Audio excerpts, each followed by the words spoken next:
performance of Working the Musical. So before we get started, I wanted to draw your attention to the program a little bit and tell you about our localized version of this show. So this particular show is super unique in that we were allowed to, according to our contract, add some local interviews or local monologues that were based on interviews that our juniors and seniors did of people in our community. So tonight on stage you'll see students being interviewed, and what you might be hearing is a monologue that was produced from one of these people sitting out among you. You'll see local housewives up here, you'll hear from local fathers, local young people, and local business owners. So you guys, some of you are the stars of our show tonight. So congratulations and thank you for your support in making that piece happen. Speaking of business owners, we have to honor our 2 platinum sponsors for this show. We have Tom Houlihan State Farm.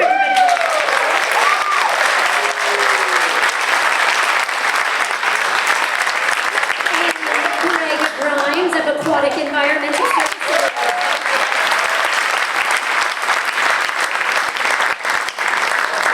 And one bit of business tonight, if you'll make sure your cell phones are silenced, believe it or not, we've had a couple go off, and we do have somebody video recording, so we want to make sure we have no interruptions tonight. And if you do have any crying children or anything like that, just try to make your way as quickly to the doors as you can. There's a lot of really intimate moments in this show that we don't want to be, super upset, but we love that the kids are here. As you may know, we have adopted as a theater department the patron saint, Pope John Paul II. He was a theater guy, and we pray a prayer that is based on his letter to artists before every rehearsal, every class day. We've prayed it twice tonight already. And I want us to hear from him about work. So let's see what he has to say. Work is a good thing for man, a good thing for his humanity. Because through work, man not only transforms nature, adapting it to his own needs, but he also achieves fulfillment as a human being, and indeed, in a sense, becomes more a human being. Working the Musical is different from all the shows we have done in the past at St. John Bosco because it's not a work of fiction. Rather, it's based off Studs Terkel's compilation of interviews with American workers discussing their jobs and their lives. The creators of this show took these original interviews and crafted them into a musical. Even within the lyrics of the songs, they tried their best to keep the interviewees' original words and phrasing. This honest approach provides what makes this show special. These characters are deeply human and flawed. There are no true heroes, but there's not a villain either. They make mistakes and sometimes see the world in incorrect ways. By examining their words, both the good and the ugly, we get a glimpse into the struggles, triumphs, stresses, and joys of the everyday American, who is not defined by their work, but through their vocation, strives to do the work of living fully the whole day long. I did this show my senior year of high school, and ever since then, these songs have been a part of my heart. When my grandfather, Papa, installed the show, he came up to me after and said, all shows should be like this one. Because in it, he saw ordinary people, like the men and women he grew up with back in the day, sing. And my grandfather passed away on Sunday morning, so the timing has just been very powerful to me. As you watch our kids perform and view their amazing scenic and costume design, I hope that you can see how the true, good, and beautiful can shine through, even through our own human weakness. Sometimes especially because of our weaknesses, our struggles, and our indecision. It is up to us to take the best parts of ourselves and put them to work in society. We hope you enjoy hearing America sing. I hear America singing. I hear America singing. In 1974, Chicago radio broadcaster Studs Terkel published a best-selling compilation of interviews with a cross-section of people talking about their jobs. We also interviewed local workers to gain insight into today's jobs and the people who do them. Terkel described working as the extraordinary dreams of ordinary people. These are their words.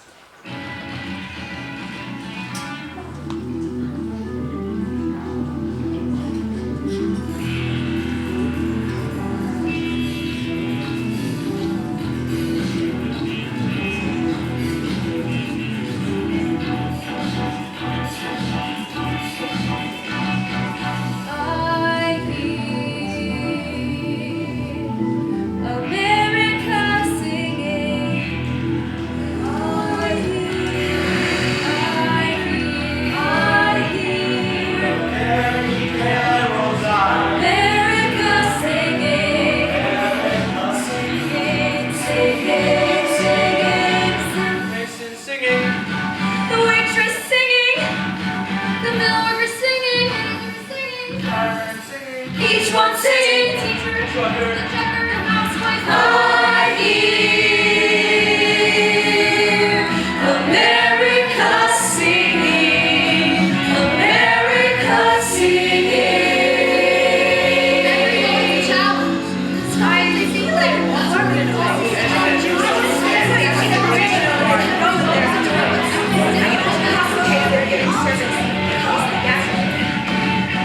Hey somebody, don't you wanna hear the story of my life?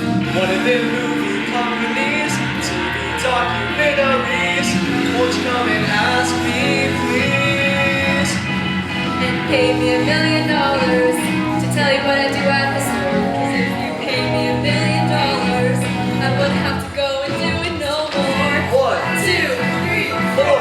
Just like the song said, all the livelong day. Everybody don't know that song, but we're living the whole day long, all the livelong day. Hey somebody, won't you turn your head, take a look my way. I'm getting old and I tell you, Getting old ain't nothing new, so you get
I'm a dying breed. A labor. Strictly muscle work. Pick it up, put it down. Pick it up, put it down. Pick it up, put it down. Typically in the mornings, you wait at the shanty until 7 o'clock. You go in at 7, you start walking your way up the ladder, climbing the steel. Every 2 floors you clink it off. Then you disconnect the bottom of the mast, and you tie it to the boom on top of the choking cable. Then you do the same thing, pick up the other side. I started working structural steel when I was 18 years old. I worked on towers probably 1,000 feet high. Most people are afraid of heights like that, so automatically, every iron worker has an ego. You're doing something somebody else can't do. You get to wear a tool belt. When you're a kid 18 years old, you got the wrenches in like a holster, you're like a cowboy. But I always knew I was going to be an iron worker. My older brothers were iron workers, and my father was an iron worker. So, it was a natural course of events. My father was very disappointed I didn't go to college. Anyway, we had a college boy work this summer, and one day he notices a book in my back pocket. He was amazed. He says, "You read?" That's what can get to you. The non-recognition from other people. To say a man is just a laborer, a woman is just a waitress. It bothers you sometimes. You know, some mornings I look across the skyline for a building I worked on. Say, that building over there, I helped build it. And I know some guy is sitting in his corner office behind his $5,000 desk, and he's never going to think about me. But yeah, I think about him sometimes. Amanda, where's that piano report? It's on your desk. Why is it not in my hand? I'm a project manager. I'm here at work at 7:30 a.m. and I leave at 8 p.m. In between my meetings, I answer messages and emails and try to avoid my boss. You always have a boss. Sometimes you have an okay boss, and sometimes you have a Satan boss. He didn't hear that, did he? I wish these walls were just a little bit higher. I've been in a lot of different types of cubicles. I've been in the high wall cubicles, I've been in the half-height cubicles, and listen, the way things are going these days, I'm happy to be in any cubicle at all. I have friends who would kill for this job, for any job. But my mentality is totally different than the people who are 20 years older, the lifers. I have no real sense of loyalty because I know they have a business to run, and they'll lay me off if it's prudent. I respect that. I don't perceive that anyone my age thinks, this is my first job here, I'm set for life. No, what they think is, all right, I'm gonna get as much as I can from this job and move on and make more money. This is the first job of many.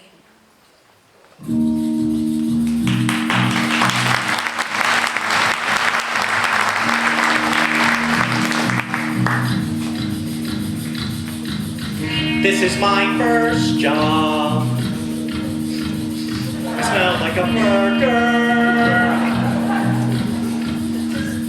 The register is easy. Hey, you want a burger? I get the picture of the burger. Every day the same old thing. Hello, chicken nugget quarter pounder. I wait for that phone to ring, that phone to ring. The phone at the end of the counter. When I see the manager writing down an order. When I see the manager making change. When I see the manager writing an address, I whisper yes, give me some change and send me on my way. Okay, I'm off on a delivery and finally on my own. Delivering peace and I'm headed to parts unknown. Fresh air and exercise, and sometimes I'll throw in some extra fries. For calling it in today, my world is gray until they send me away. I'm a delivery, now the wind is in my hair. No one's watching me, I can wander anywhere.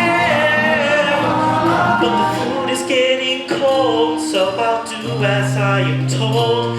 Responsibility, I have responsibilities. See, my father sits at home, he doesn't work anymore. Well, my mother works a double shift at the department store. And it's nice not having to ask for money. And it's nice not having to ask for dinner. And it's nice on nights when you have to get away. I go to work every day, I'm putting money away. Hey, you know what they say, slow and steady.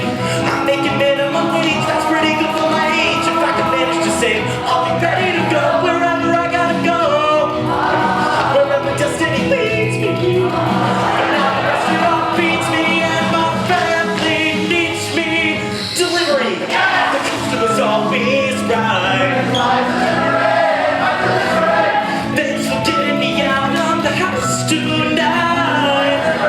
Keep the orders straight and I say sorry if I'm late. Some extra napkins for your plates for making you wait. That'll be $12.90 for your delivery. I could wander out of range. Towards a future new and strange. This job's just the start. Wait, I haven't told you my favorite part. It's when they pay and then they say. Oh, what the heck. Keep the change. Keep the change. Keep the change. Keep the change. And if nothing, I'll keep the change. If I save a little every day, this job's gonna deliver me far away. And I'll look back on this and say, thank God for deliverance.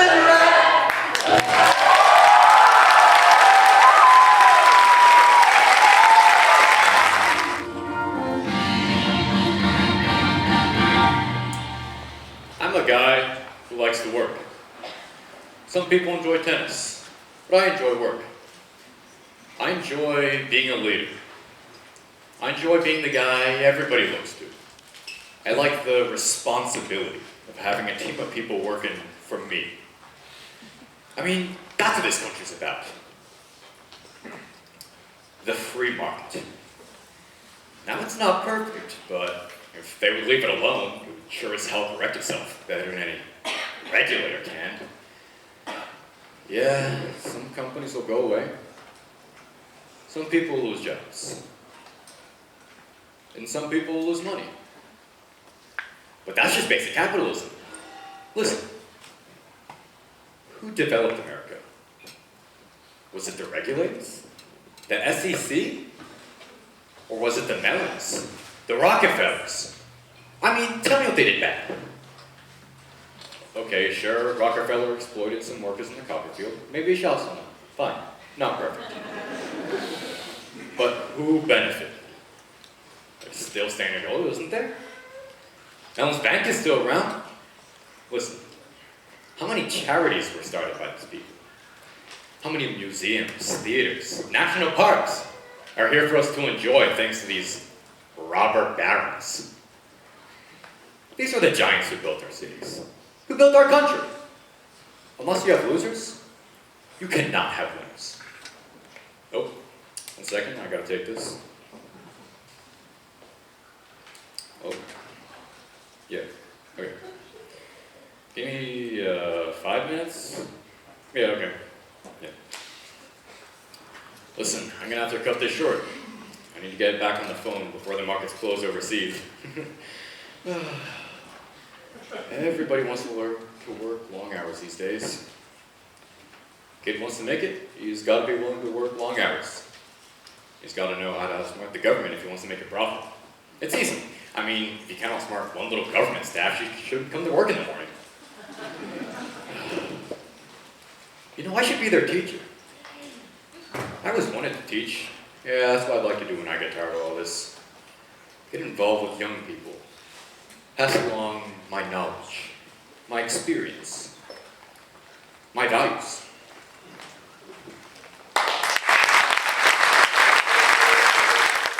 How did you decide to become a teacher?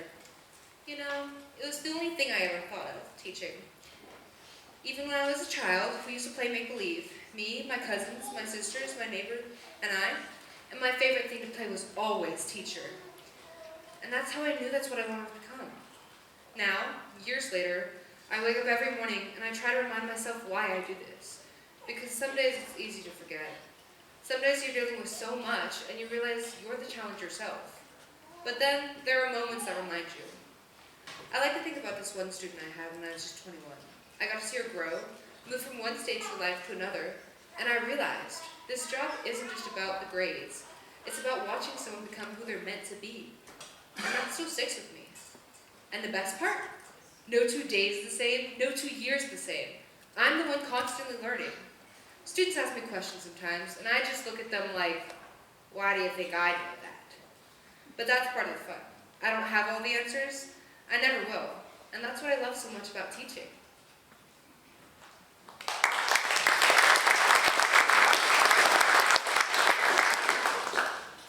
My name is Rose Hoffman. I teach 3rd grade. Teaching is a profession I love and still love. It's been my ambition since I was 8 years old. I used to think that teachers had golden toilets. They didn't do anything we common people did. I tell my kids, working is a blessing. It used to be that I had 18 to 20 children in my class, from the beginning bell to the very end. Today I have 37 in my class.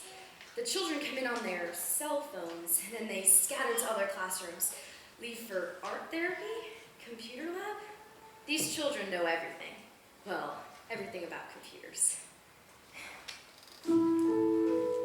Oh yes, I've seen great changes since I began teaching in 1980. My classroom was always a showcase.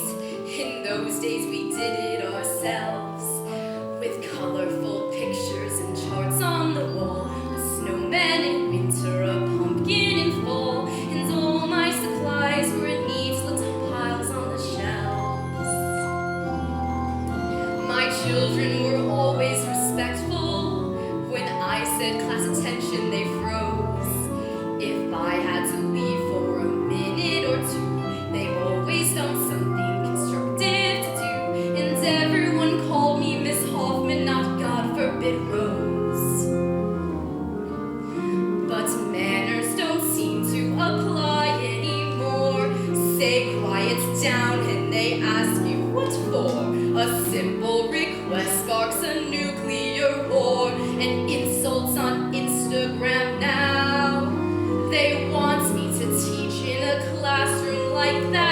but nobody tells me how.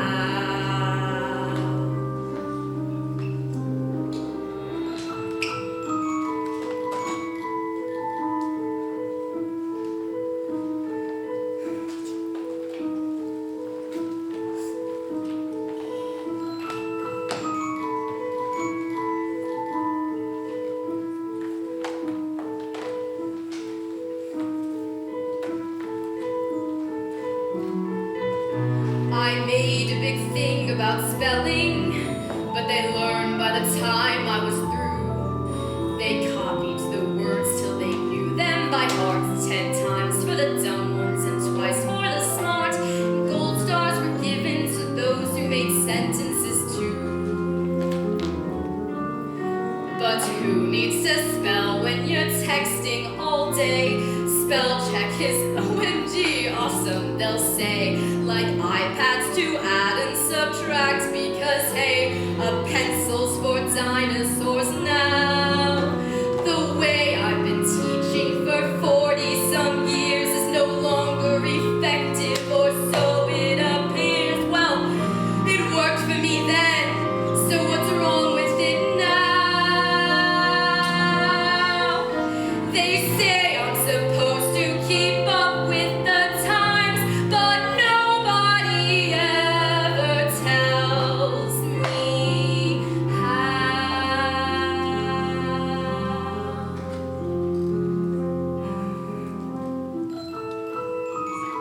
There's one little girl who stands out in my mind in all my years of teaching. My favorite. She wasn't very bright, but she wasn't any trouble either. I see her every once in a while. She gets in no trouble today either. She has the same smile for everyone. She works at a grocery store.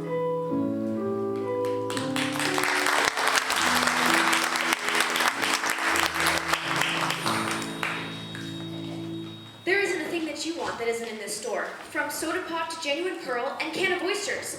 And I know the codes for every single one of them. See, behind the register, there's this little book with all the codes. That's for these part-time girls. I never use that. You got your green grapes 40-22, and your red says 40-23. You got your Granny Smith 17, Australian Naval 12. I tell you, it just comes to me. I got my right hand ready on the register. Use my left to scan the groceries. And when I peel it for the flowers or the fruit, I never have to look at the keys. Please,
being on commission, you have some tough weeks.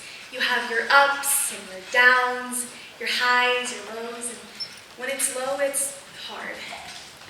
You know, there have certainly been times, especially when I first started, where I would cry. They would make you cry, and then you just realize you do not give them the power to allow that. I think the difference is the kind of customer you have each day. Some people just aren't nice, and you have to deal with that, you know? But in general, most people were nice, and I loved making someone happy when they left with something good. You don't connect with everyone, but especially in that atmosphere, you want to make connections so people would come back. You're on commission. You want them to come back, and you want them to keep asking for you. And it takes a lot for someone to keep coming back.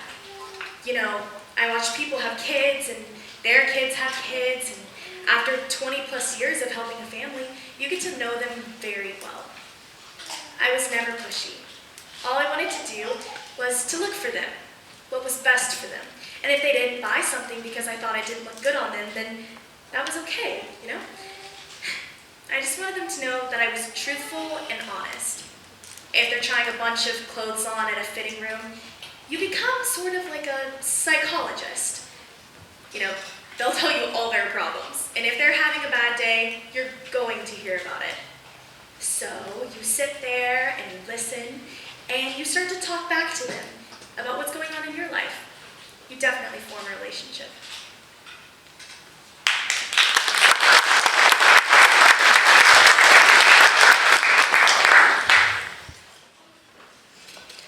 The first 2 months I started flying, I had already been to New York, London, and Paris, which is pretty huge when you're from Kankakee, Illinois. But after you start working for the airlines, it's actually not as glamorous as you thought it was going to be. Sometimes, people just get nasty.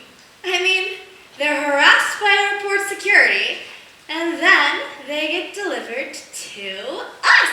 And your shining personality only goes so far. We get scared sometimes, too.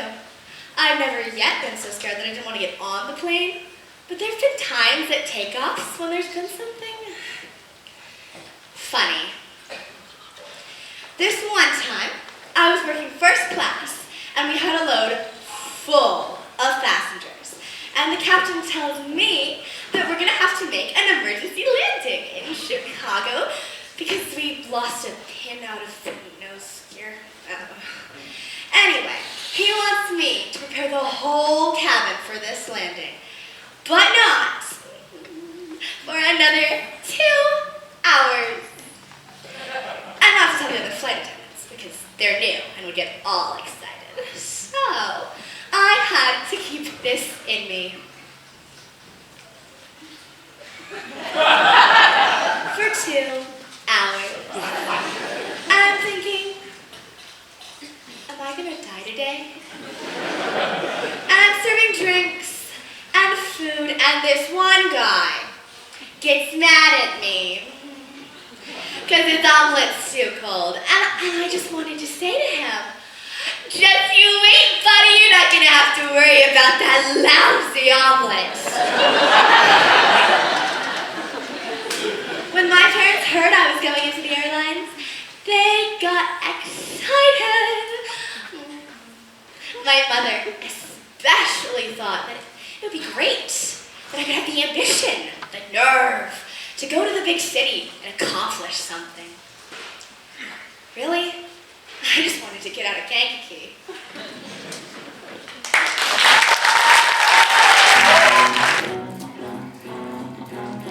Look, if you want to have a thrill, there's no comparison, not even to a jet plane, to climbing onto that steel truck and going out there on the Dan Ryan Expressway. The adrenaline starts pumping. Breaking number 9, big buddy, put your ears on for me now. Big truck, you gotta have a big life. So come on, brother trucker, you gotta come back. Keep seeing double, I start close one eye. I got to roll, roll, roll, brother trucker. Show me the shape, but the shape I'm in. Roll, roll, roll, brother trucker. I'm back in my wheels again.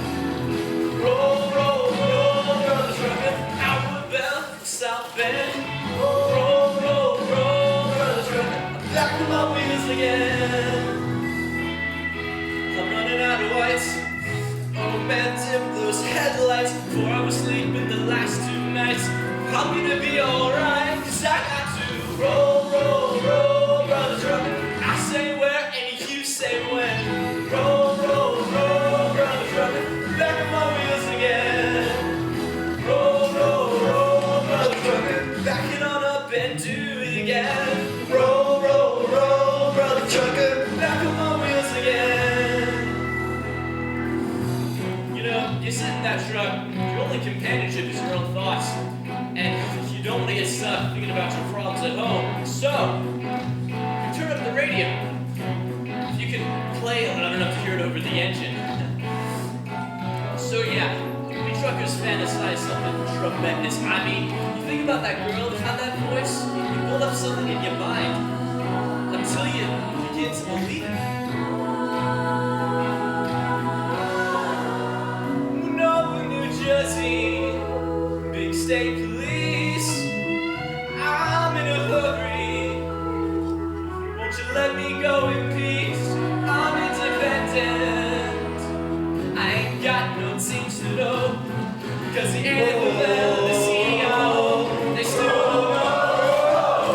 And the only man telling me where to go is a man who owns a load. And he says, roll, roll, roll, brother trucker. I say where and you say where. Roll, roll, roll, brother trucker. Back on the wheels again. I say, roll, roll, roll, brother trucker. Back it on up and do it again. Roll, roll, roll, brother trucker. Back on my wheels again. Brother, I'm back on my wheels again.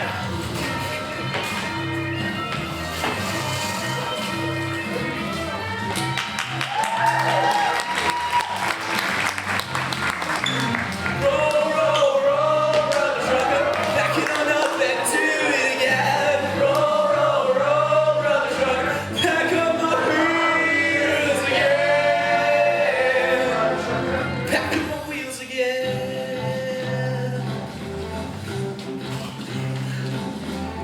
You know, coming home to your wife can sort of be a letdown. You know, she has to raise the kids, fight off the bill collectors.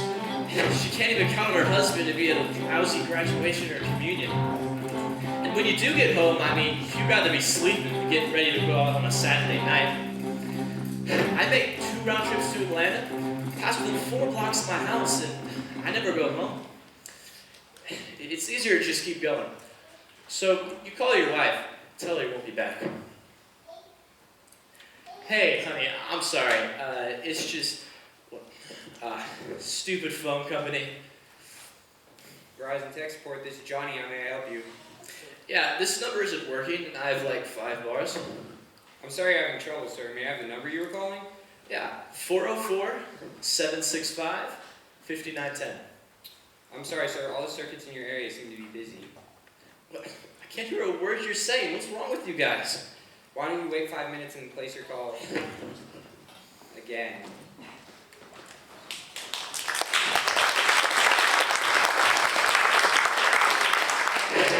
You think that they'd be grateful to get a live person instead of computer.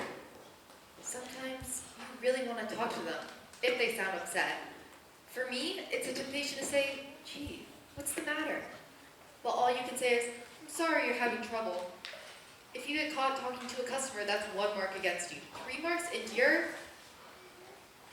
One woman said to me, operator, I'm lonesome. Will you talk to me? I said, gee, I'm sorry, I just can't. But you can't. I'm a communications person and I can't communicate.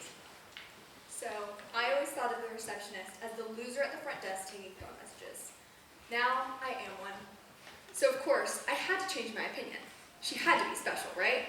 Because I'm so special. I was fine until we were having this office party. I'd be having a fairly intelligent conversation with someone when they'd ask me what I did. When I'd say, I'm a receptionist, they'd make an excuse and walk away. Now, I make up other names for what I do. Communications control, entry management.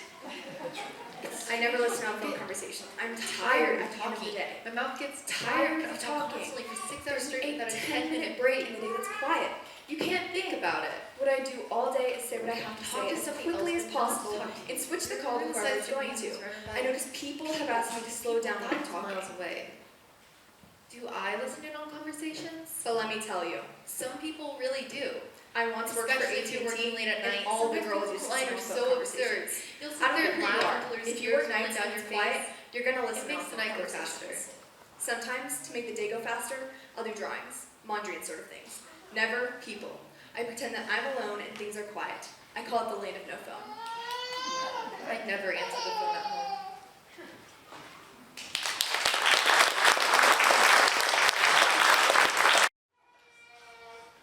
Hello. Oh, I'm sorry, no thank you. My husband gets the paper at the office and I read it online. No, I don't have an office. I don't work. I mean, I work, of course I work, it's just, I don't have a job. Anyway, thanks for the offer. I'm a stay-at-home mom. I guess in my Mother's Day you would have called me a housewife. That's funny. It's not like I sit around watching reality TV all day. I have a lot of work to do. I run all the things behind the scenes. I feed everyone, clothe everyone, all that kind of stuff. I've always loved kids, but who knew I was going to have so many? After my typical day, I'm ready for bed. But don't get me wrong, I love my kids. I could throw them off conversation. This little conversation ever be lonely. You really can go a whole day and you don't talk to anybody. My kid talks now, so at least I'm still having conversations throughout the day. But my family's where I need to be emotionally invested. I've heard it all. I've heard you're too strict, you're too controlling, you're a pushover, you're not strict enough, you don't parent enough. And I think people have these kids. And there's judgment there if your kid doesn't do what people think is right, or isn't the way that their kid is, that you've done something wrong. When I don't feel like things are going well, I try not to be so hard on myself, or to feel so responsible, for the choices or the things that happen. Our situation is unique, and that's not a criticism. I mean, it is what it is. At the end of the day, we do love each other in our own unique way. And nobody said that love was supposed to be easy. I mean, I think love really shines when it's not easy. I feel like I'm always problem solving. When you think you have it figured out, something under frustration, comes upon you. And you just have to continue to learn those virtues and continue to pray for patience. Because I would say that it doesn't become easier, it just becomes different. Like once we thought we had our baby figured out, then he could walk. And that was a whole new challenge. And then once we got over that challenge, I became pregnant. So it's just constantly changing and evolving and challenging you to be a better person, I'd say. It doesn't stop.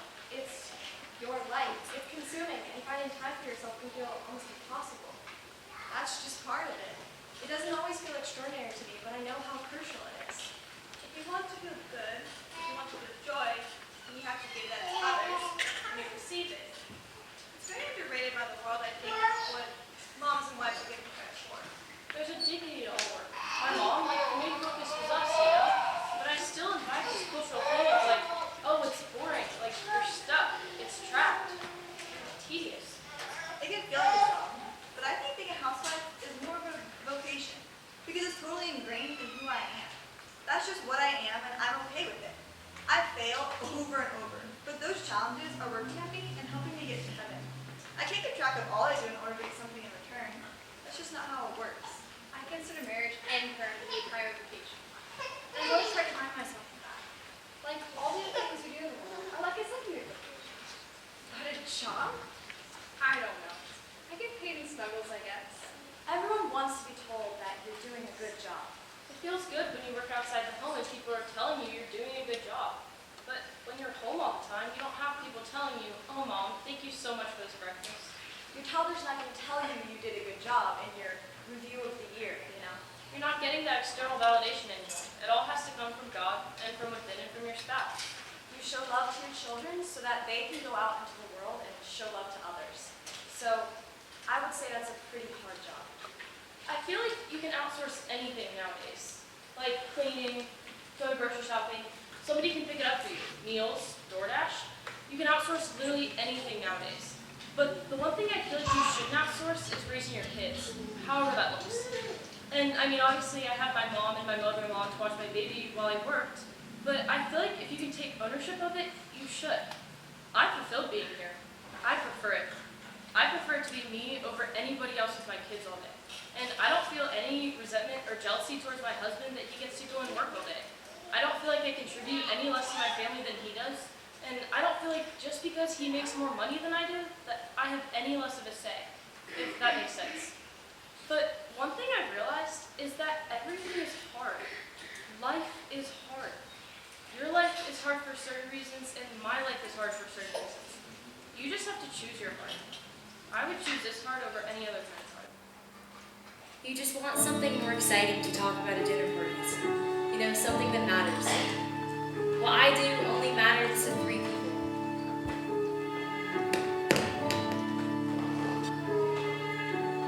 All I am is just a housewife.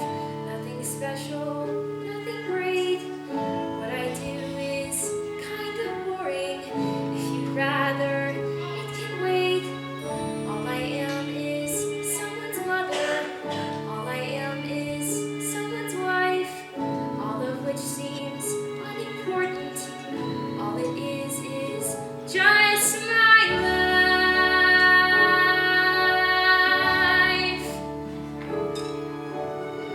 Do the laundry, wash the dishes, take the dog out, clean the house, shop for groceries, look for specials.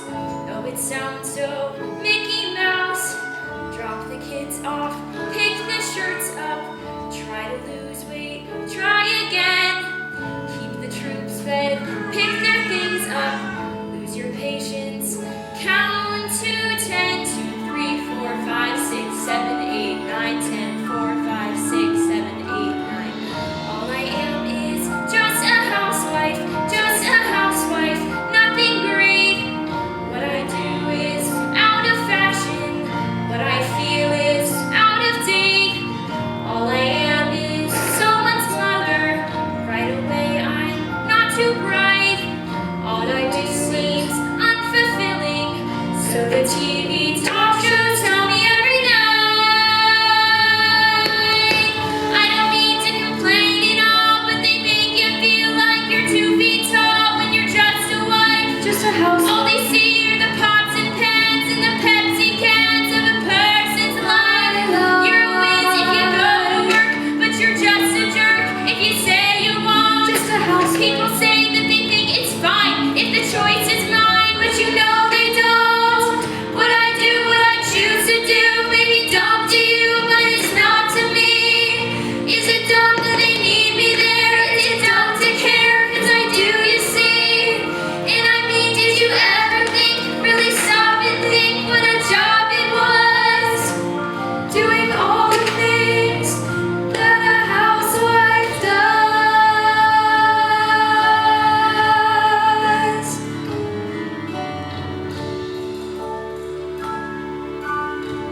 I'm afraid it's unimpressive. All I am is someone's mother. Nothing special. What I do is what I say is kinda dumb. It's there. I don't mean to complain. All I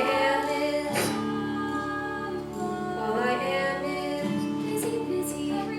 All I am is like my mother. All I am is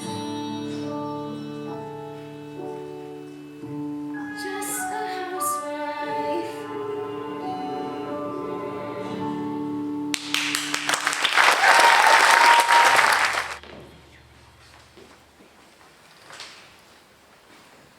I was born on the cotton sack, out in the fields, because we had no money to go to the hospital. We used to migrate from California to Arizona and back and forth. And the things I saw, they shaped my life. I started picking crops when I was 8. I couldn't do much, but every little bit counts. Every time I'll get beyond my chores, I'll get a carrot. Don't have any parents. Right in my back. One day,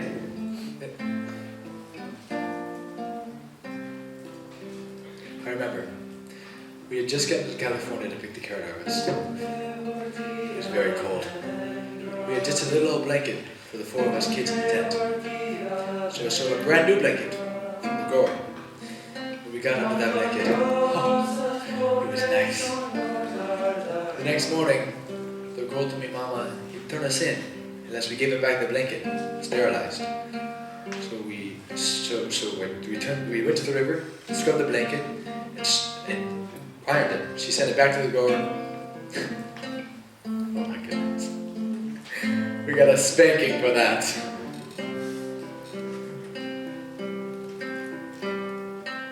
Quando madura la tarde, vuelvo cansado a mi hogar y sogno un futuro olvido del pesar. ¿Dónde se ha ido mi vida? ¿Dónde se ha ido mi juventud? Perdidas en las palabras que el viento le trae, un día mejor vendrá. After my papa died, my mama would go into her tent and we get to a rough house and everything. One day, we went to the tent where my mama was sleeping. We'd see her crying. When I asked her why she was crying, she never gave me an answer. All she said was things would get better. But that day she said it would get better. It never came for her. If people could see, in the winter, ice on the fields, in the summer, picking watermelon in the 105 degrees, when people have melons or cucumbers or lettuce, they don't know how it got on their table. If I had enough money, I would take busloads of people out into the fields and into the labor camps. And they would see how that fine salad got on their table. Mejor día vendrá cuando Dios a los pobres un lugar dará.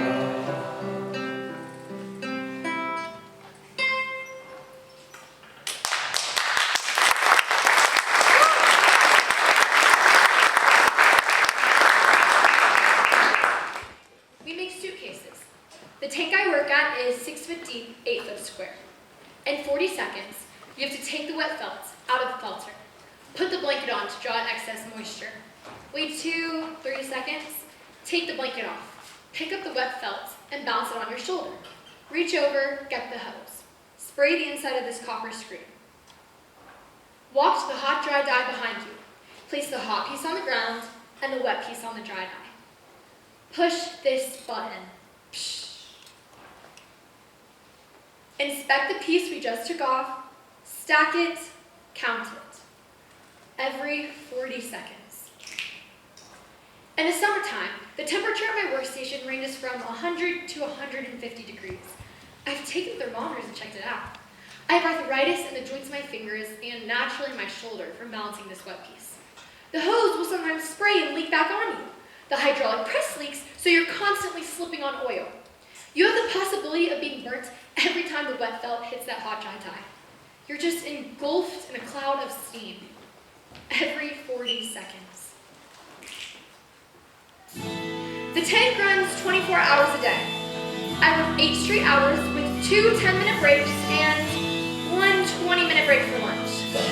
I find it difficult to eat my lunch in that length of time. Every 40 seconds. Granddad was a sailor and he flew in off the water. My father was a farmer and I his only daughter. I took up with a no-good mill-working man from Massachusetts who died from too much whiskey and leaves me these 3 faces.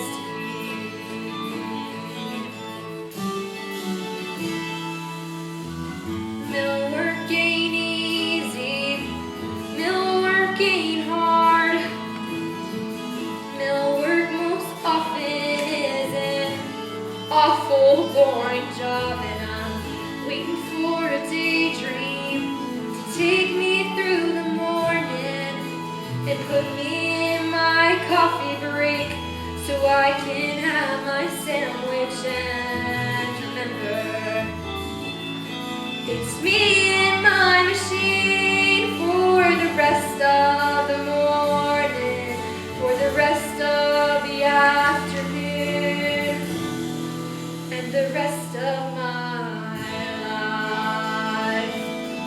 They can't keep men on the tanks. They say it's too monotonous. I think women adjust better to monotony than men do because they're used to doing more than one thing at a time, whereas a man can only think of one thing at a time. A woman can listen to a child while she's doing something else. It's the same way on the tanks. You've got to be automatic in what you're doing whilst your mind is doing something else. My mind begins to wander to my days back on the farm, and I can see my father smiling at me, swinging on his arm, and I can hear my granddad's stories of the storms out on Lake Erie, the vessels and cargoes, fortunes and sailors' lives were lost.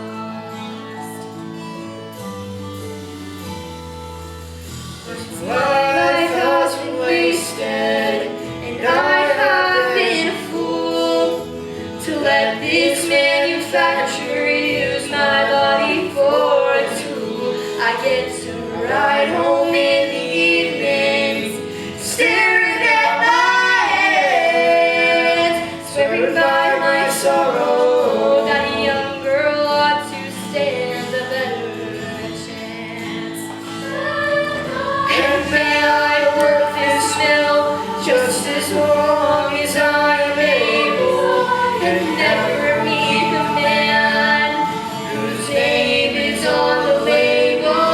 It's me and my machine for the rest of the morning, afternoon, gone, and the rest of my life.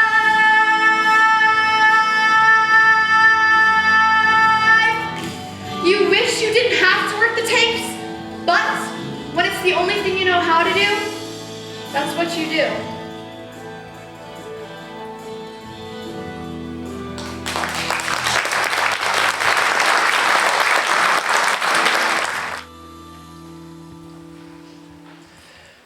An organizer is someone who gives people the power to make changes.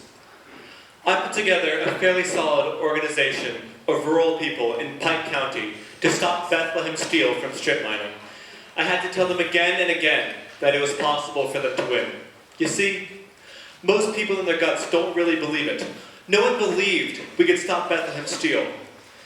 But all the people of Pike County really wanted was a park.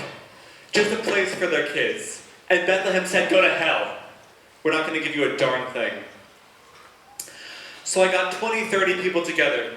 I saw as leaders and I said, let's get that park. They said, we can't. I said, yes, we can. So I got enough people together. We wrote letters, we protested, until we finally got on TV, and they caved. A few months later, 4,000 people from Pike County drove out to watch bulldozers grading down the land to make that park. It was incredible. You see, people become afraid of each other. They get convinced there's not a thing they can do. But I believe we have it inside of us to make a difference. All of recorded human history is what? 5,000 years old? How many people in that time have made an overwhelming difference? 20? 30? You see, the problem with history is that it's written by college professors about great men. But that's not what history is at all. History is a hell of a lot of little people, men and women, just like you and me, coming together and deciding they want a better life.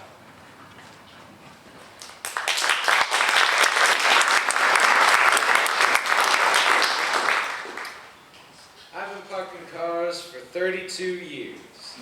In my younger days, I was the best. I still get customers who say, boy, you sure can drive. Because on my days cars, on my waking hours is cars. I drive my car to work, I drive my customers' cars, and then I drive my car home at night. But when I go out, my wife drives. I'm known from Peking to Hong Kong, from the West Coast to the Pickles. Hockey Cost is my game. In an automobile, I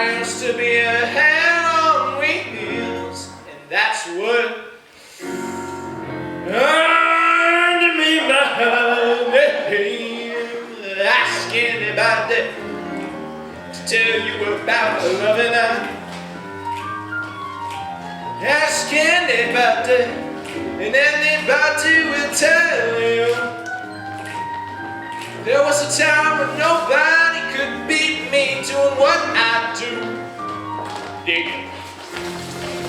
I punch out a ticket, slide under the wheel, and right at the bed of it, under control, using her hand to spin her around without looking back on the street. The whole world. People ask me how I do it. I tell them that there ain't nothing to it, 'cause I'm loving out the wizard. One swing out, that's me. Loving out is a wizard, so don't be surprised at what you see. One swing in, one swing out, and look out, brother, there he goes. Why can't I be a rich man with some big bucks in my jeans? I bought me a brand new caddy and a 50-cent cigar, because you can't smoke 10-cent stogies when you're riding a rich man's car. I see them get out with their tuxedos on, and when I get in I can smell the cologne. The music be up, I've been listening a while, just sitting pretending like it was my own. I may stay a bit longer than I should. That's 'cause it feels so good too. I'm loving out the wizard. One swing out, that's me.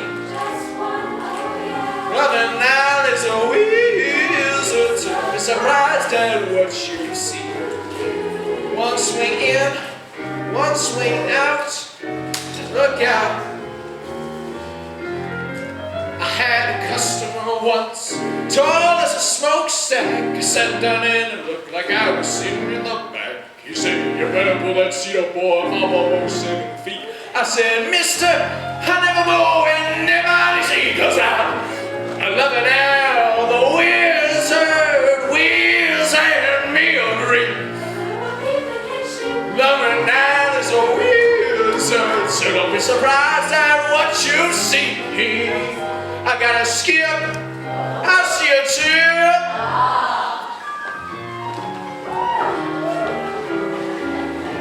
Loving out, sign it off. Oh yeah!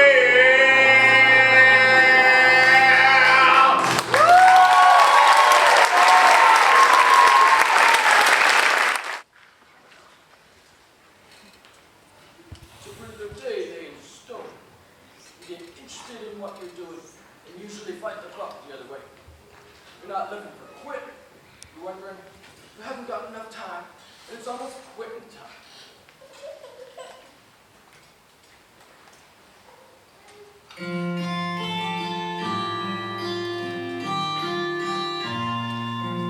There's not a house in this country I haven't built that I don't look at every time I go by. If there's one stone crooked, I notice it. The people that live there might not notice it, but I notice it. Stone's my business. Stone's my life. I dream all the time about stone.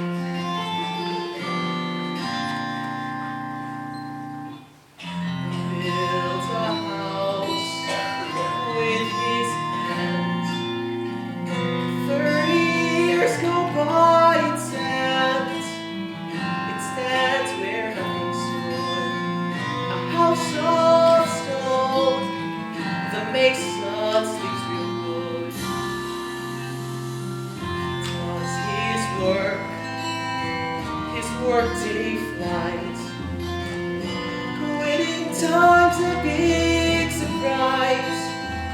And then it's one more soul to get just right. There's always one more soul for the night. Every house he builds, every stone he lays, it's not just making money and counting off the days. Someday, I'm gonna build myself a stone cabinet down on the Green River. I'm gonna build stone cabinets in the kitchen. Everything is stone. A stone front door, that's gonna be very heavy. All my dreams seem means I think I have to have a piece of rock mixed up. He built a house with his hands. 100 years go by and sand. It tells you who he was. A life goes fast, but the work a mason does, it's meant to last, but the work a mason does. There's nothing on this earth gonna last forever, but with stone, you get pretty close. It's made to last.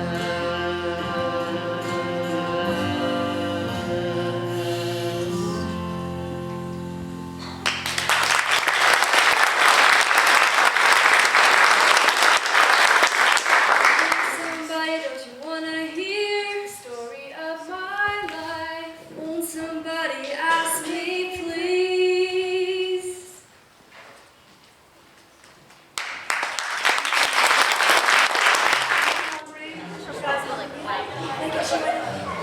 What do you need?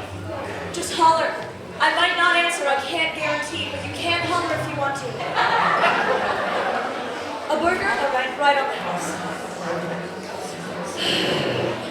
Anyone need anything? Sorry about the wait, everyone. We have a pretty backed up kitchen. It is our bad.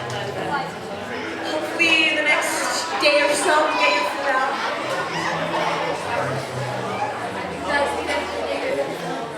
If anyone wants to know the specials, ask someone else. I don't have them memorized.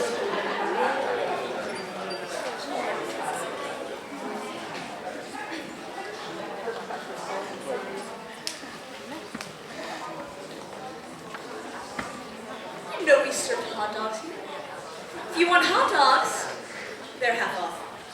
It's, you know, our little Thursday special. Something I made up actually. If anyone needs anything at all, just holler. I'm willing to serve you. It's really the only thing I know how to do. Anyone?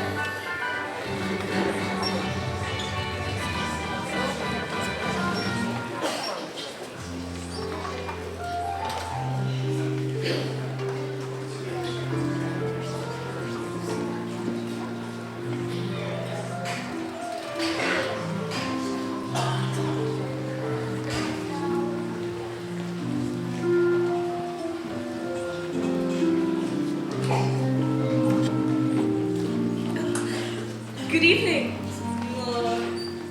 What's exciting at the bar that I can offer? It would be very boring if I had to say. Would you like a cocktail? Over and over. So, I come out different for my own enjoyment. I say, what's exciting at the bar that I can offer my lord?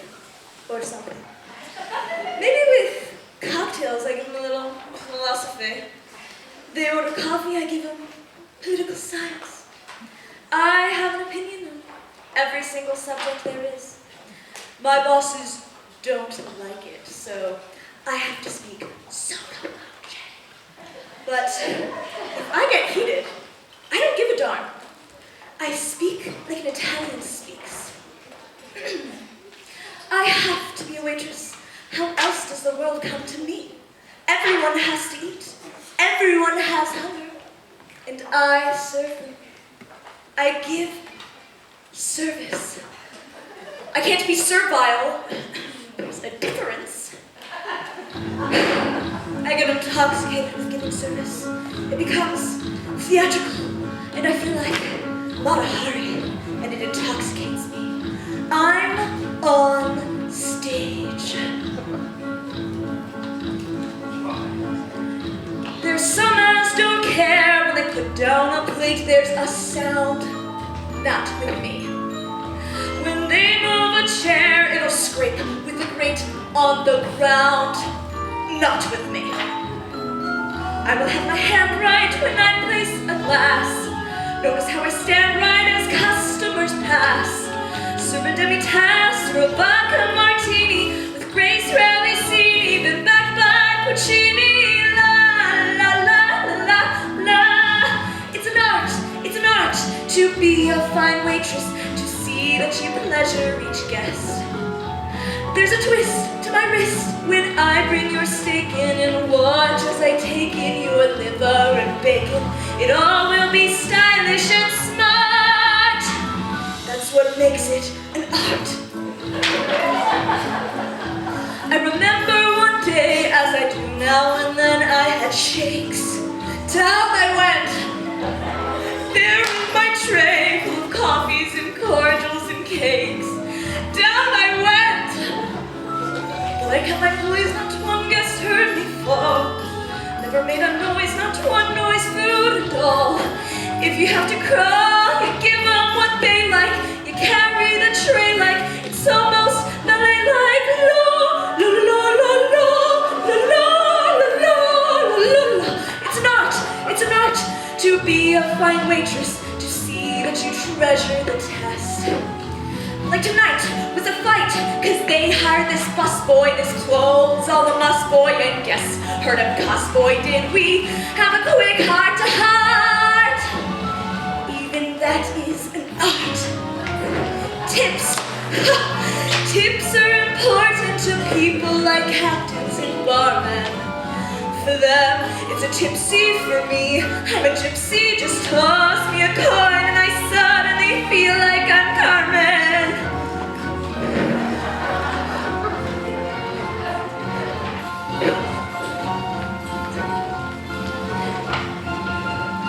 So on through the ulcer, the backache, the hot, sweaty feet. On you go. Through is your knife dulcet? Madam wants white with her meat. On you go. 2 a.m. approaches, the curtains descend. There among the roaches, my axe at an end. Every night I tend to find myself crying. There's no work so trying or so satisfying. I tell everyone that I'm a waitress and I'm proud. Somebody says to me, hey, you're terrific. How come you're just a waitress? You know what I say to them?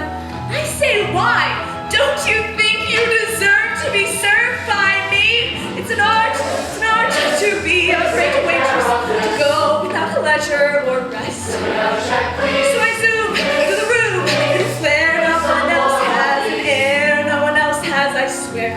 No one else has my build. When I say a la carte, you can see it gives me a glow. Every time I prove I'm a pro, baby, I'm not quite Michelangelo. I'm not just a waitress, I'm a one-woman show.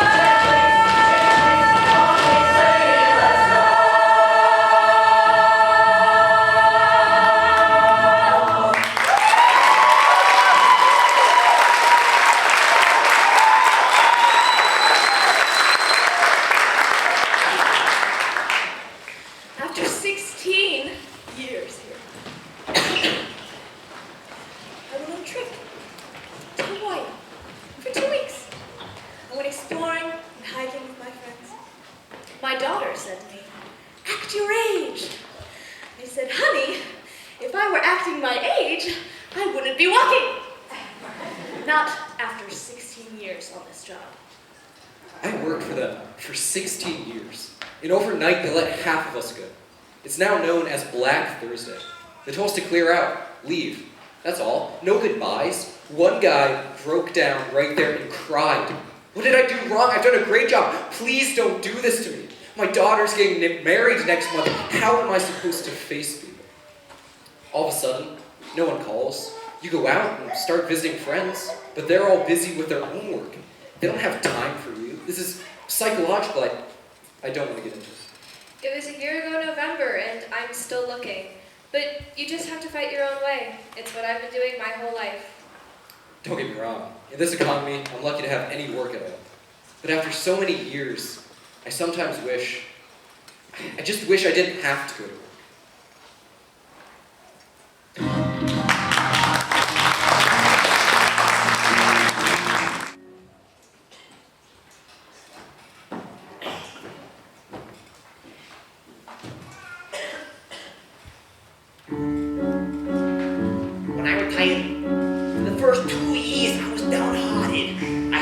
no place to go and nothing to do. Then I gave myself a good going over. Joe, I said, you can't sit at home like that and waste your time. You gotta get out and do things. Well, the day goes by pretty fast for me now. I don't daydream at all. I think of something and I forget it. I don't daydream at all. Keep busy, keep moving. You wake at 10, fold up the bed.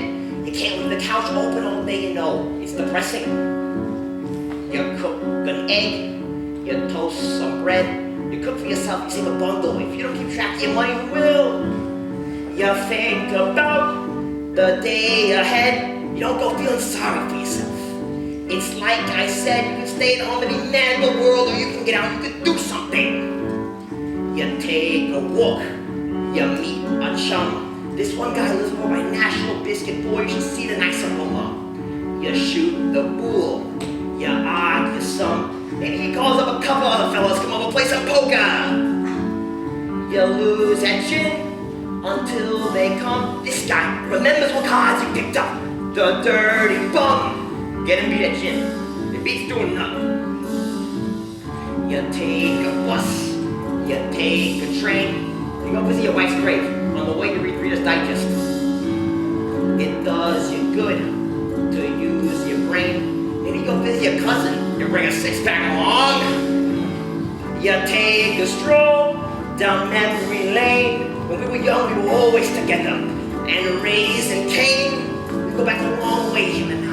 All the times we had. I remember once, back in '62, we were at this fair with these girls we knew.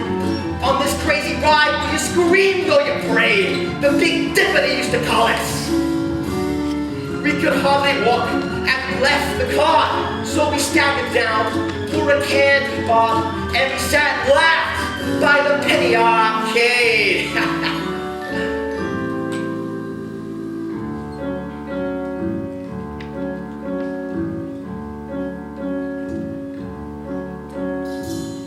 At 6 o'clock, you'll watch the news. Them politicians get you so mad you throw your slippers in the set.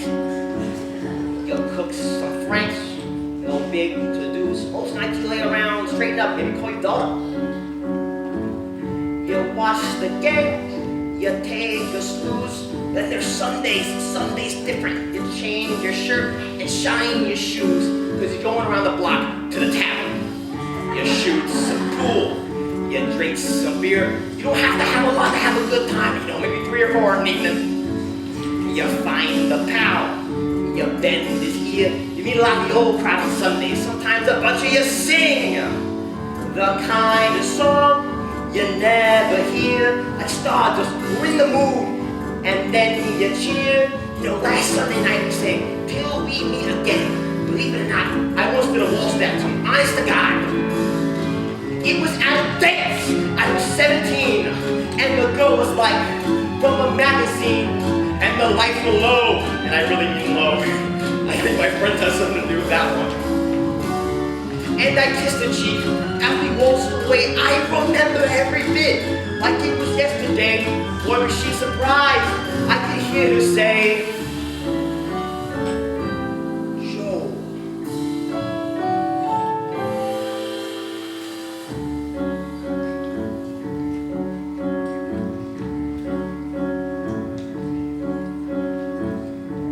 drive you home from round the block.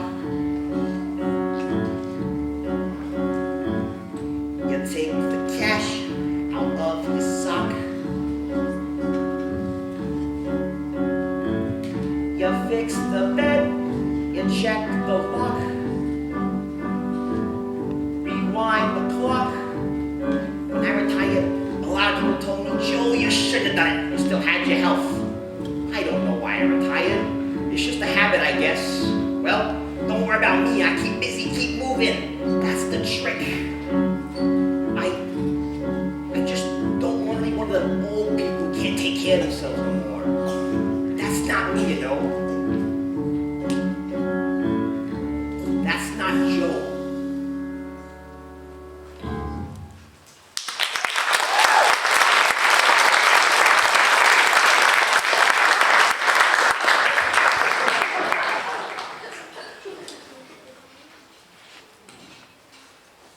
He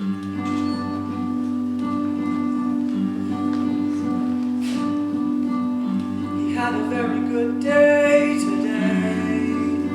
We went down to the senior center just a mile away.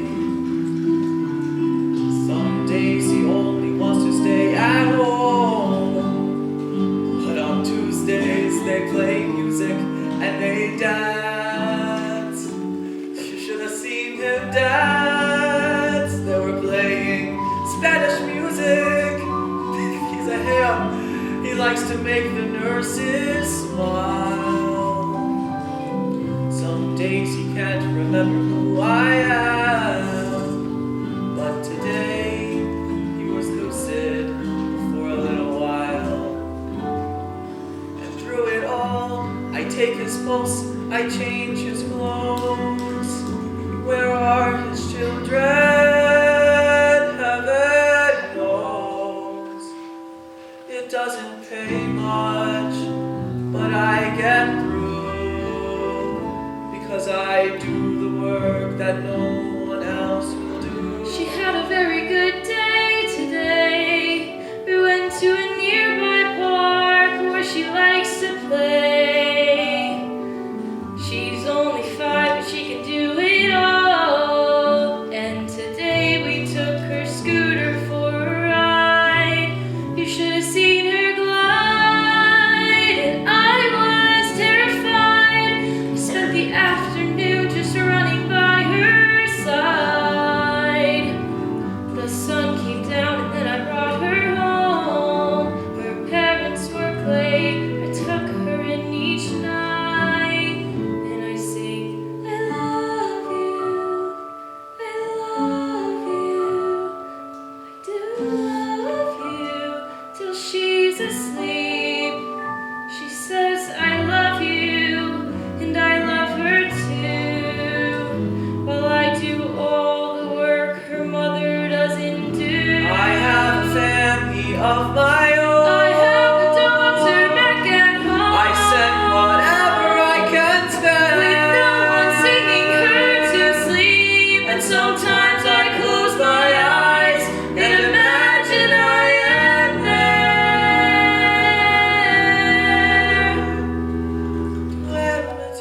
Mahal kita, mina mahal kita. Hasta la madrugada duérmete.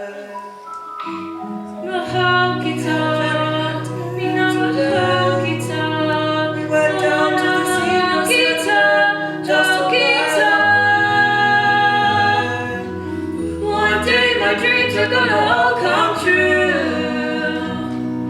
For now I do what no one wants to do. For now I do what no one wants to do.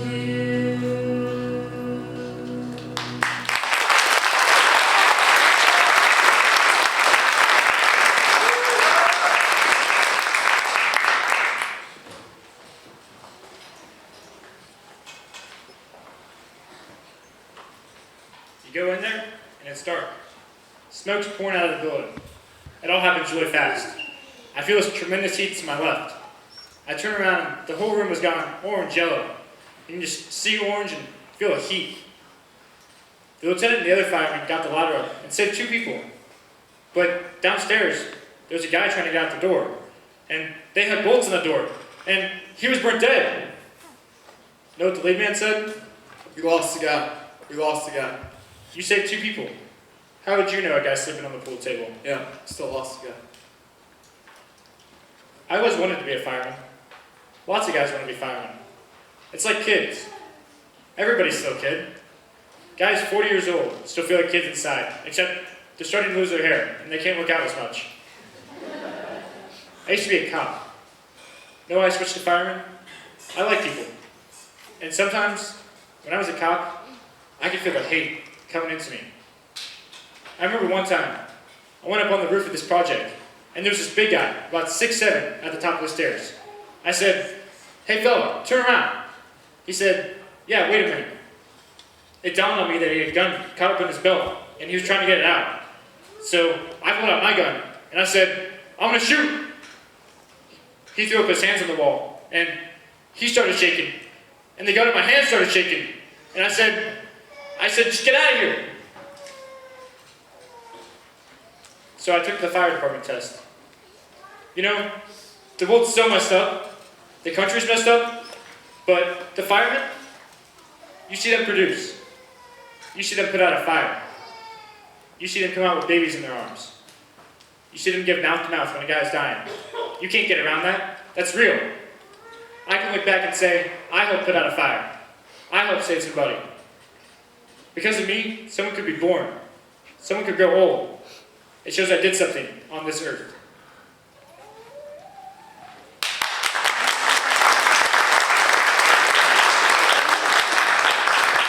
Tell us a little bit about what you do.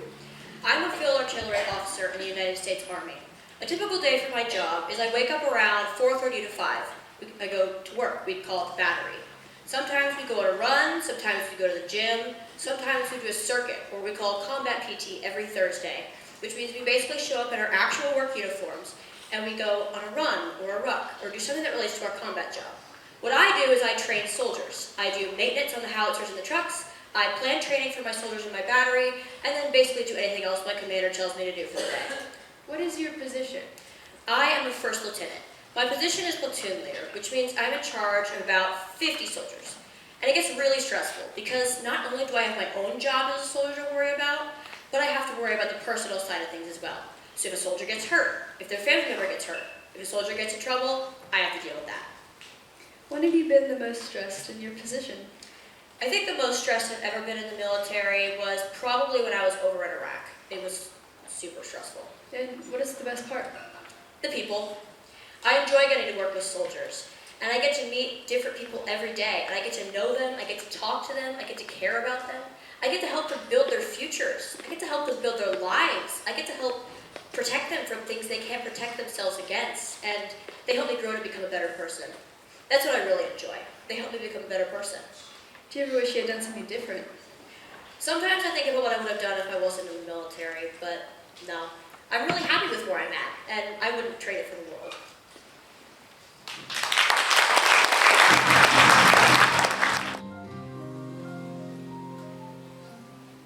You know what I always wanted to do? I wanted to play the piano. So I'd write songs and things about my life and growing up in the South and my mama and my grandmama.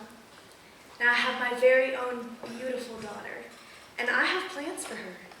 So I leave my house every morning and I go scrub rooms up at the Marriott. And at night, I come back here to this office and it's scrubbing again.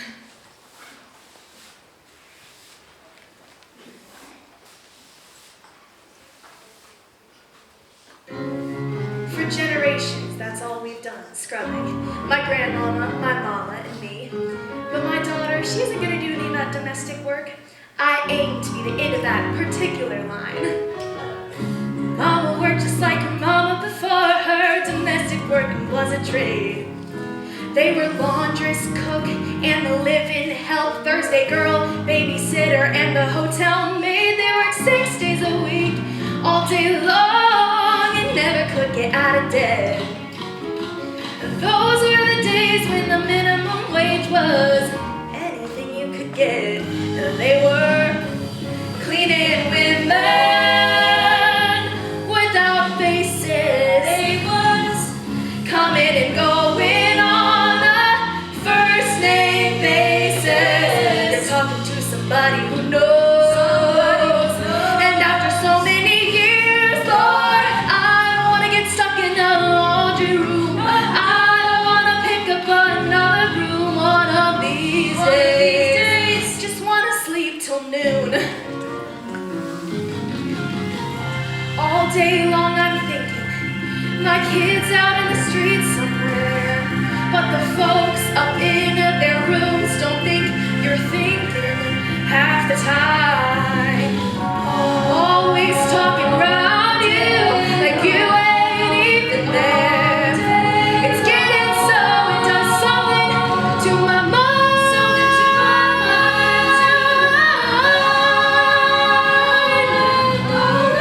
Got a daughter with her head on her shoulders and pretty gets a picture too. No, she ain't gonna hide that pretty face behind closed doors, scrubbing floors like her mama do. And my legs don't give out, and my back hold up. I'm gonna make her a better day. Oh, one of these days, you'll never see her get down on her knees unless she's down there to pray. No more cleaning women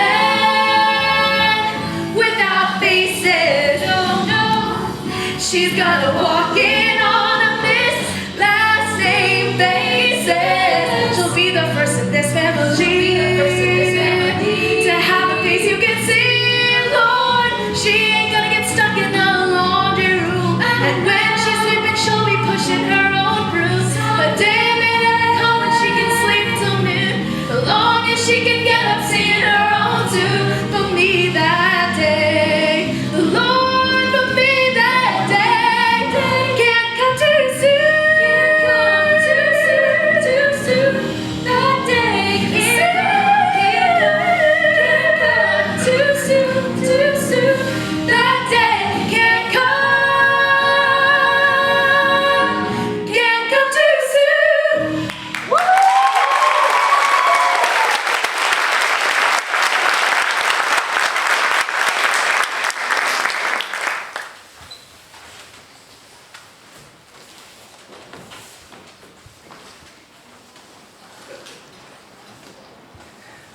My name is Ralph Wearne. I'm 19 years old. I ran this mutual fund for the students in my school. My father runs his own investment firm. I guess that's where I learned. He runs a hedge fund. You know, those are the guys who are always trying to defraud their investors. We studied ethics at school, so I'm sure I won't have any problem. What I'd really like to be is a professional golfer. But realistically, I'll end up going to business school, Kellogg, naturally, and I'll be an entrepreneur. And then I'll start a family, of course. My, quote, dream girl, unquote, has long brunette hair, doesn't have to wear a lot of makeup, she can be naturally pretty. I want her to have lots of personality, because when I'm 30 and we are moving up the ladder, there's going to have to be a lot more than looks.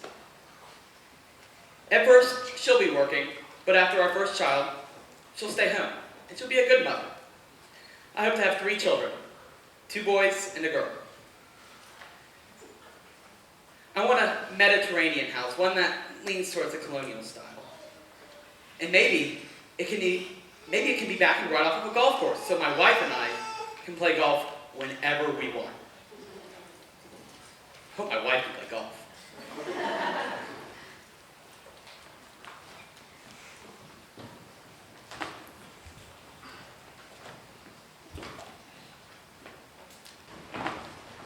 When I was younger, I wanted to become a parish priest and hopefully rise the ranks of the Catholic Church to even assume the mantle of Pope.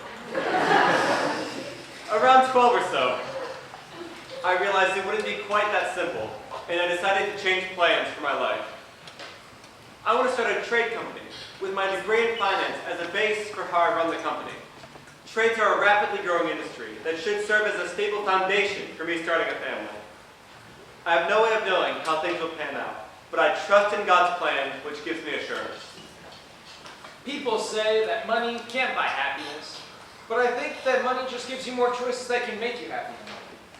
People can be happy and below the poverty line. They can be happy but not have everything in life. When I'm 30, I hope I've graduated, started working, married by then, maybe even have kids. However, I don't even know if I'll have a house. I think I'd be lying if I said I wasn't sort of anxious to move forward, but I think with anxiety comes an equal serving of excitement. I think when you look to the future, yeah, you need to recognize that things can go wrong, but you also need to recognize that things can go right. And when I think about that, it's like God has a plan for everything. I'd love to be a father someday. Mainly, I just hope it's stable. I hope I've found ways to be successful without falling into the rat race and found a nice work-life balance. Understandable. And what's your relationship like with your father? My dad and I share a very strong bond. From a young age, he wasn't just my dad, but he was my baseball coach. My dad is in designs and sales. He designs trusses, which are sort of like the bare bones of houses, roofs, and floors. She works a good bit, but he never misses dinner or anything like that. He's very sociable. He likes to talk to a lot of people. And I think I get that from him. But at the same time, we know when to shut up and let other people talk. My dad's a corporate slave. You know, the stereotypical 9 to 5, staring at a computer screen all day, Excel, Excel, Excel. He's at work pretty much all day, but he still eats dinner with us, and we hit the gym together after work. I'll definitely be cooler than him. Seriously though, I'm grateful for my dad, but he's not like my hero or anything. If I'm being real, I admire my mom way more. She has a core story, and her ethos for life is way more inspiring. My dad could use a different deodorant, but he's a pretty chill guy. Overall, I'd say he's a good dad. My father is the hardest worker I know. I want to be like him. He puts his full, maximum effort into everything. But if I could change one thing about him, I want him to be maybe more empathetic. It's not that he's not nice, and I think that being too empathetic is a lot of people's problem. But maybe I am just more sensitive to things. I don't want to follow in the career path of my father. He works with the terminally ill. So it's hard to get to know someone who's super sick and going to pass, but you have to be strong about it. I don't think I would be able to handle that because death happens there so much. But my dad always talks about the future. We talk about the future, you and I. Going to college. He mainly says, though, it's up to me. It's my decision. He'll give his opinion, but at the end of the day, he's very clear on you get to choose what you want to do, just as long as it's something that you love. And it'll put a roof over your head. You know my dad? He's an accountant. Corporate finance, all numbers, all desk work. That's not me. I couldn't do it. But he's always been the guy who gets things done. Always home for dinner. Even his laptop's open at the table. He missed one of my volleyball games once. Tax season. But he felt bad. He came to the next one. That's who he is. He works hard. He shows up. I want to be like that. Not the numbers part, gosh, no. But the working hard. Being there when it matters. I want to be a nurse.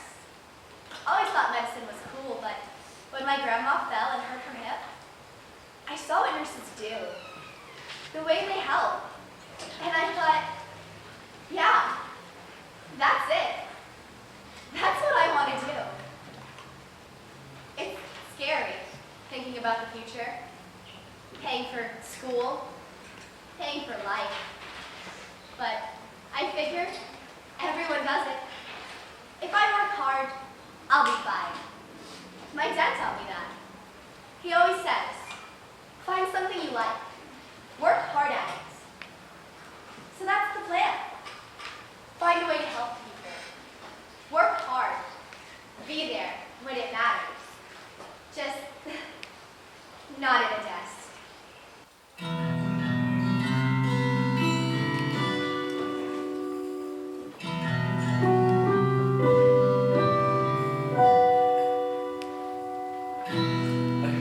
Songs that say, where you going, my son? Now I know they're true.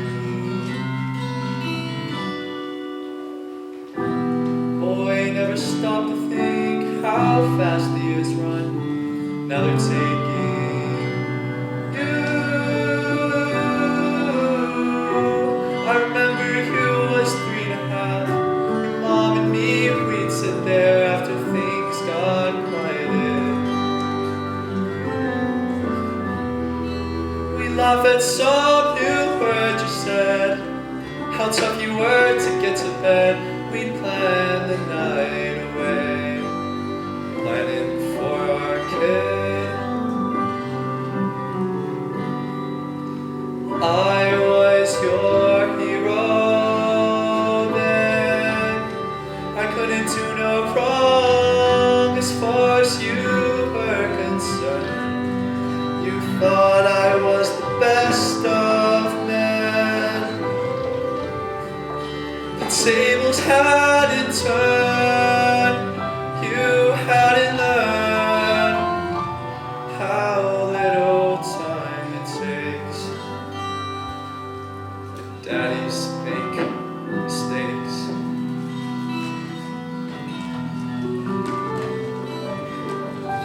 It seems to me that lately I've been thinking a lot. I think about my dad. Lots of funny things come back I thought I forgot. Now they make me sad. High school and it used to be, I didn't want him touching me and I'd shudder if he did. Further back to summer nights, baseball games beneath the lights and sleeping in the car. My daddy and his kid. He was my hero then. He couldn't do no wrong as far as I was concerned. I thought he was the wisest and the strongest and the best of men.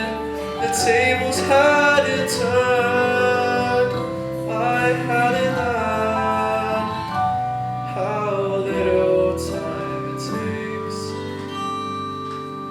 So everybody breaks. Daddies make mistakes.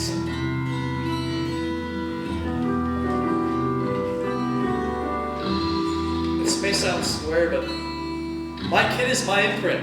You know what I mean? I mean, this is why I work. Every time I see a guy walking by dressed real sharp, I'm looking at my kid. You know what I want? I want my kid to tell me that he's not going to be like me. I want him to look at me and say, Dad, you're a nice guy, but you're a total dummy. I mean, hell yeah. If you can't improve yourself, you improve your posterity. Otherwise, life isn't worth nothing.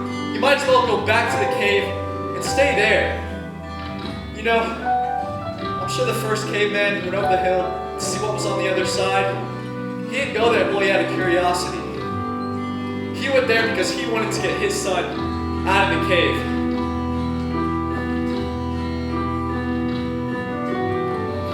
I heard a lot of songs that say, where you going, my son? Now I know they're real. Boy, never stop to think how fast the years run, or the things they steal. Now it seems I always knew why I do the things I do, and the things I never did. Why I work my whole damn life, so as to give a better life than the one my dad could give me. I give it to my kid.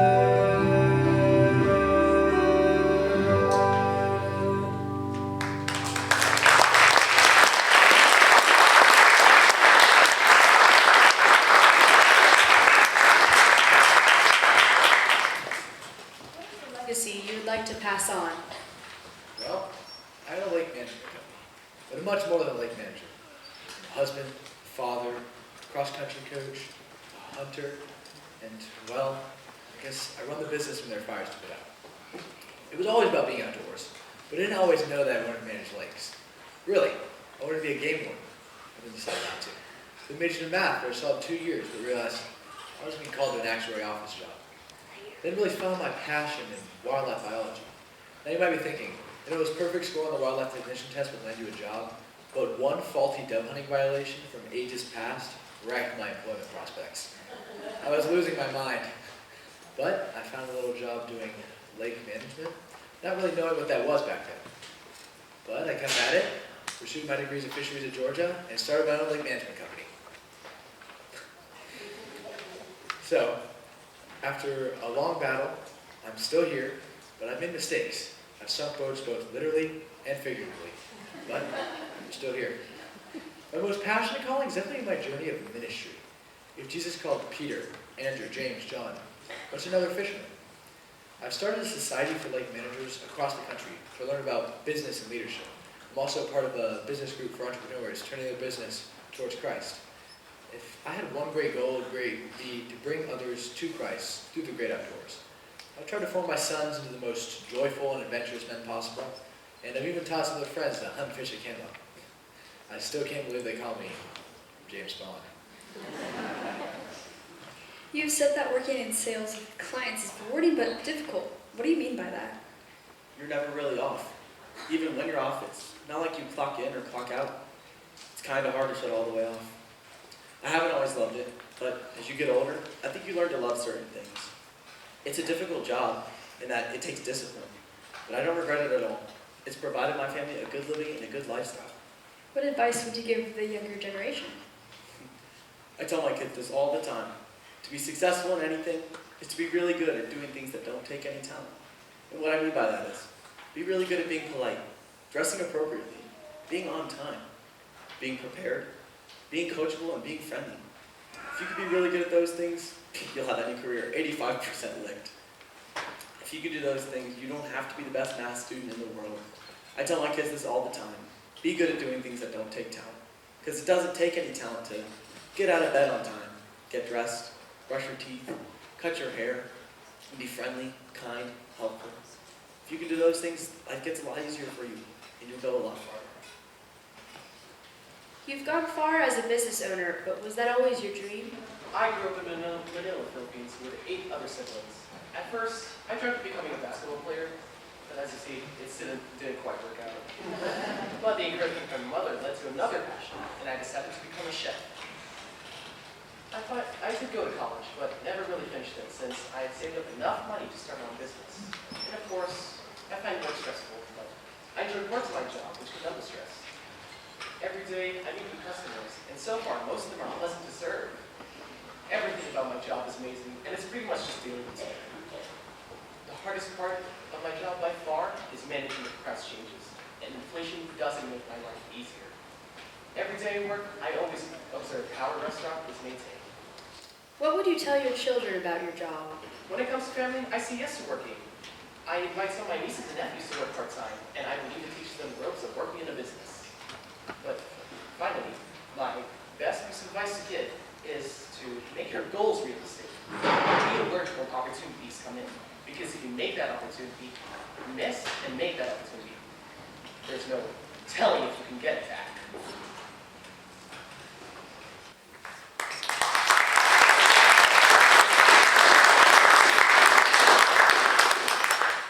I could have been, I could have been, I could have been something. I wanted to be a writer, a Major League Baseball player. I wanted to go far. If what I could be had been left to me, I could have been something. But then I got married. Then the kids came along. And then I got my dad took sick. Tower of strength, a center of power, at $10 an hour. There's always a stumbling block. I was gonna work for a little, buy a car, move out west. Well, then I met the wife. The plans change, you know. You never know what you would've did.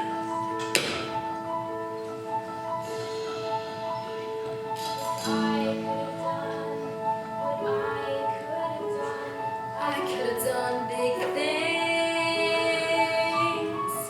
some luck to do what I wanted to.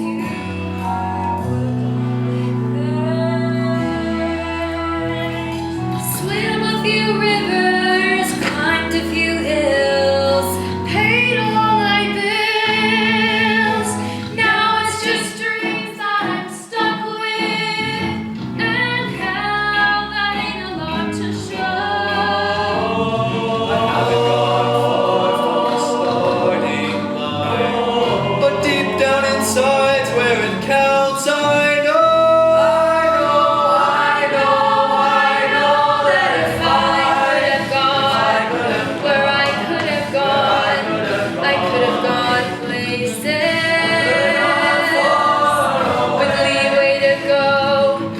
far as I could go, I could have gone places.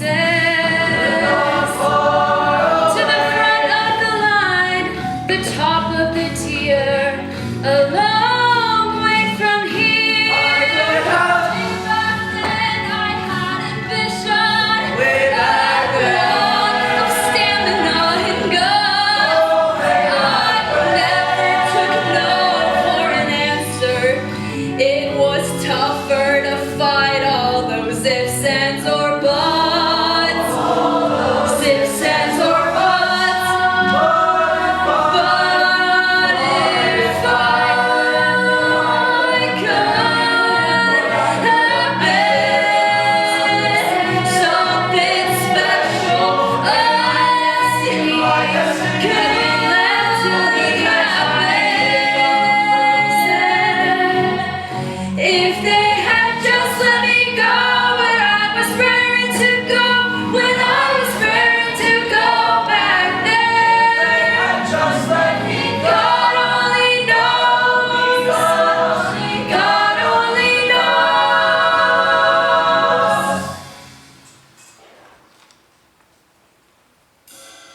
What I could have been. What I could have been. Top of the tier.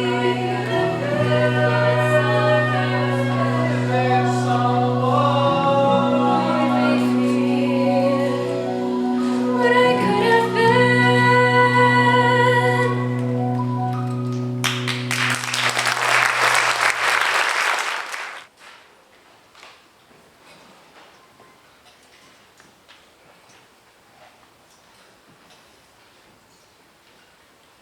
The last hour's the hardest. You sit there with half a mind and one eye on the clock. All I'm thinking about now is getting home, taking off my uniform. A cold can of beer.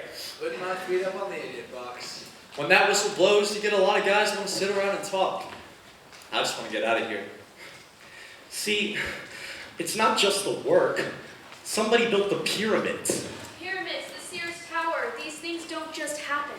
If you work on a road, I don't care how little you did, you drive down the road and you say, I worked on this road. If you work on a bridge, you say, I worked on that bridge. The cost you can point to a painting. Everyone should have something to point to.